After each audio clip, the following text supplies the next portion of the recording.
नमस्कार दोस्तों। मैं डॉक्टर पवन बासनीवाल आपका स्वागत करता हूं, वेलकम करता हूं। दोस्तों, आज अपन बात करेंगे जो कोरोना की जंग चल रही है। इस कोरोना की जंग में ज़्यादा मौतें क्यों हो रही है या ज़्यादा बीमार क्यों हो रहे हैं या संक्रमित व्यक्ति ज़्यादा क्यों हो रहे हैं। बहुत छोटी-छोटी बातें हैं जिनको हम इग्नोर कर देते हैं, वो सारी चीज़ बताने वाला हूँ। आप पूरा वीडियो देखें ताकि आपको समझ में आ जाए कि दिक्कत कहाँ हो रही है या कहाँ प्रॉब्लम आ रही है। तो दोस्तों, पहली बात करूँगा, जो ये बीमारी है, इस बीमारी को पहचानने में आपको बहुत कई बार प्रॉब्लम्स आती है कि ये कोरोना है या साधारण बीमारी है या साधारण वायरल या साधारण फीवर है। तो आप इसको कोशिश करें, इसको पहचानने की कोशिश करें। फिर कई बार क्या होता है कि ज़्यादातर लोगों को ये रहता है कि नहीं, ये मेरे को नहीं हो सकता, नहीं ये मेरे को नहीं हो सकती बीमारी। तो दोस्तों, ये कोशिश ना करें कि ये मेरे को नहीं हो सकती, ये बीमारी किसी को भी हो सकती है। तो ध्यान रहे, इसको आपको एक्सेप्ट करना पड़ेगा कि बीमारी हो सकती है आपको। फिर एक चीज कहूंगा, यदि बीमारी हो जाती है या थोड़े से लक्षण आ जाते हैं तो आप लोगों को टेस्ट करवाना चाहिए।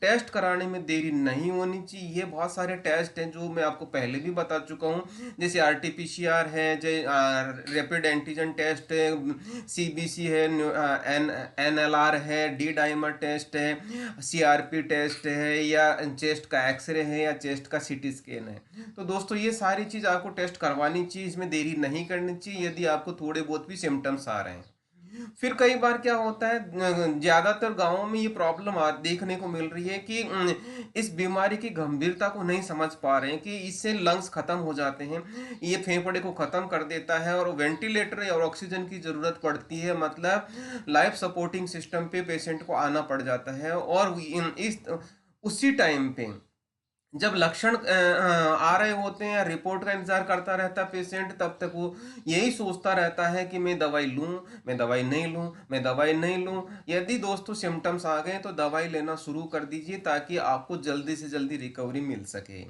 फिर उसी के साथ में कई बार ये देखा गया है, आधी अधूरी दवाई लेना, जिसमें ना वो भाप ले रहा है, जो दवाई डॉक्टर ने लिखी है वो डॉक्टर के हिसाब से दवाई नहीं ले रहा। तो दोस्तों, ये भी आपको गलती नहीं करनी। ओके। फिर उसके बाद में तबीयत कई बार ज़्यादा खराब होने लग जाती है तो फिर भी टेस्ट नहीं करवाना, जो अभी मैंने थोड़ी देर पहले बताया कि आपको टेस्ट करवाने चाहिए। लेकिन टेस्ट करवाना ही पड़ेगा आपको, नहीं तो दिक्कत हो जाएगी। जैसे कई बार बोलता हूँ कि ऑक्सीमीटर से ऑक्सीजन लेवल का पता करते हैं हम, एक अंगुली पे लगा के हम ऑक्सीजन लेवल पता करते हैं। इस ऑक्सीजन लेवल क्या होता है, कई बार ये देखा गया है कि ऑक्सीजन लेवल गिरता रहता है, डाउन होता रहता है, लेकिन पेशेंट के कोई लक्षण नहीं आते, कोई सिम्टम्स नहीं आते।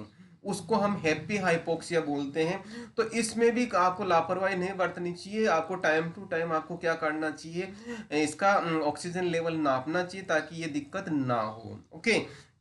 फिर उसके बाद में यदि ऑक्सीजन लेवल लास्ट में बहुत ज़्यादा गिर जाता है, उस टाइम पे फिर पेशेंट को लेके जाते हैं और वहाँ पे तब तक वो बहुत देर हो चुकी होती है। मतलब अस्पताल में पहुँचने तक वहाँ की उसकी ऑक्सीजन लेवल बहुत कम हो जाती है, जिसकी वजह से क्या हो जाता है, पेशेंट के फेफड़े खराब हो जाते हैं, सांस लेने में दिक्कत आने लग जाती है। उसी टाइम यदि बाई चांस यदि पेशेंट ने आधी अधूरी दवाई खाई तो और ज़्यादा दिक्कत हो जाती है। तो उसी के साथ में जब पेशेंट को कोरोना हो गया, कोरोना की प्रॉब्लम हो गई, तो क्या होता है, पेशेंट को बहुत सारे क्लॉट्स बनने लग जाते हैं ब्लड में, जिसकी वजह से क्या होता है, उसको हार्ट अटैक वगैरह इस तरह की प्रॉब्लम्स आने लग जाती है। तो दोस्तों, उस टाइम डॉक्टर जनरली क्या प्रिस्क्राइब करता है, जो खून को पतला करने की दवाई या खून में जो थक्के नहीं जमे उसकी दवाई देता है। तो वो आपको लेना चाहिए। ऐसा नहीं सोचना चाहिए कि मैं लूं या नहीं लूं, या इस तरह से कहानी नहीं होनी चाहिए, नहीं नहीं तो दिक्कत हो जाती है। फिर उसी के बाद में यदि पेशेंट के जो ओल्ड एज पेशेंट या जनरली जो पर्सन होते हैं, उनके साथ में कोई दूसरी बीमारी और चल रही है, जैसे बात कहूँ मैं डायबिटीज की या चाहे कार्डियक प्रॉब्लम की या जैसे कि अस्थमा की, तो पेशेंट के और ज़्यादा दिक्कत हो जाती है। पेशेंट वो वेंटिलेटर तक पहुंच जाता है और उस वेंटिलेटर पे क्या कहानी होती है आप सबको पता है। तो ये ध्यान रखना है। फिर साथ में क्या होता है दोस्तों, जो आप कोरोना होता है, कोरोना के टाइम पे स्टेरॉइड्स और इस तरह की जो दवाइयाँ चलती है, वो हमारी इम्यूनिटी को कम कर देता है और क्या करता है, हमारी शुगर लेवल को बढ़ा देता है। किसी पेशेंट के यदि शुगर लेवल नहीं भी है तो उसके भी शुगर लेवल बढ़ा देता है। तो इस वजह से क्या होता है, हमारे जो ब्लैक फंगस या म्यूकरमाइकोसिस की जो प्रॉब्लम है वो आँखों में और यहाँ इस वाले एरिया में क्या होता है कि इन्फेक्शन हो जाता है। उस इन्फेक्शन की वजह से आँखों में सूजन आ जाती है, आँखों से होते हुए वो ब्रेन में चली जाती है और नाक से होते हुए वो फेफड़ों में चली जाती है। जिसकी वजह से यदि वो ब्रेन में चलेगी तो पेशेंट की कंडीशन बहुत क्रिटिकल होने वाली है। तो ध्यान रखना है दोस्तों, हमें इस तरह की लापरवाही नहीं बरतनी। यदि इस तरह की भी कोई दिक्कत होती है तो आप इमीडिएटली डॉक्टर के साथ सलाह करें और अपना प्रॉपर ट्रीटमेंट लेंगे।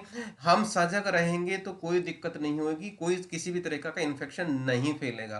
दोस्तों ये जो चेन बन गई कोरोना की, आपको उसको चेन को तोड़ना है, किसी भी हालत में तोड़ना है और तोड़ेंगे तो ही हम जीतेंगे। इसी के साथ मैं कहूंगा कि आपको क्या क्या करना चाहिए। हमेशा मास्क लगाना चाहिए, प्रॉपर डिस्टेंस रखना चाहिए, हमेशा सजग रहें। यदि आपको कुछ इन्फेक्शन या कुछ इस तरह के सिम्टम्स आए तो इमीडिएटली डॉक्टर के पास जाएं, डॉक्टर के से प्रॉपर दवाई लें, अपने घर पे इम्यूनिटी वाली जो काढ़ा या इस तरह की चीज़ें पीते रहें ताकि आपको इन्फेक्शन ना हो। और जो गवर्नमेंट के जो नियम पालन है कि आपको कौन से काम करने हैं कौन से नहीं करने, उनका प्रॉपर पालन करें। और जो मेडिकल और हेल्थ लाइन से डॉक्टर, नर्स, फार्मासिस्ट ये सारे जो जुड़े हुए हैं, उनका इस कोरोना की लड़ाई में, कोरोना के मैनेजमेंट में आपको उनकी सहायता करनी चाहिए। और सहायता करते हुए आपको वैक्सीन लेना चाहिए। प्रॉपर टाइम पे वैक्सीन ले लेंगे तो हमारे बॉडी में एंटीबॉडीज बन जाएगी, हम उस कोरोना वायरस से लड़ पाएंगे।